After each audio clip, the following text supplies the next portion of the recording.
नजर डालेंगे international news की तरफ। जर्मनी में एनालेना बेयरबुक को वजीर खारजा मुकर्रर कर दिया गया। ग्रीन पार्टी की रहनुमा जर्मनी की पहली खातून वजीर खारजा होंगी। एनालेना बेयरबुक दिसंबर में ओहदा संभाल लेंगी। 40 साल एनालेना 2 बच्चों की मां है और ग्रीन पार्टी की रहनुमा है। जर्मनी में social democratic party, green party और फ्री डेमोक्रेटिक का इत्तेहाद तश्कील पा गया है। दुनिया नया हुकूमती इत्तेहाद चांसलर एंगेला मेर्केल की पॉलिसियों को तब्दील करने का ख्वाहिशमंद है।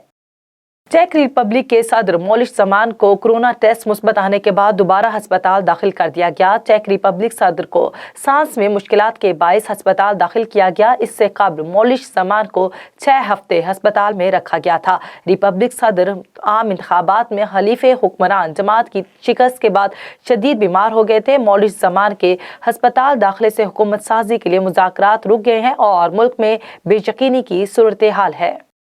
रूस के इलाके साइबेरिया में कोयले की कान में आग भड़क उठी। हलाकतों की तादाद 52 हो गई। हलाक होने वालों में 6 रेस्क्यू एहलकार भी शामिल हैं। रूसी हुकाम के मुताबिक कान में फंसे 260 अफराद को रेस्क्यू कर लिया गया है। निकाले गए 40 अफराद को अस्पताल भी मुंतकिल कर दिया गया। हुकाम के मुताबिक कान में आग धमाकों के बाद लगी। आग लगने के बाद कान में धुआं भर गया था, जिससे कान कुनों का दम घुट गया और हलाकतों में इजाफा हुआ। कान के डायरेक्टर और डिप्टी डायरेक्टर को गिरफ्तार कर लिया गया है, जबकि वाकये की तहकीकात जारी हैं।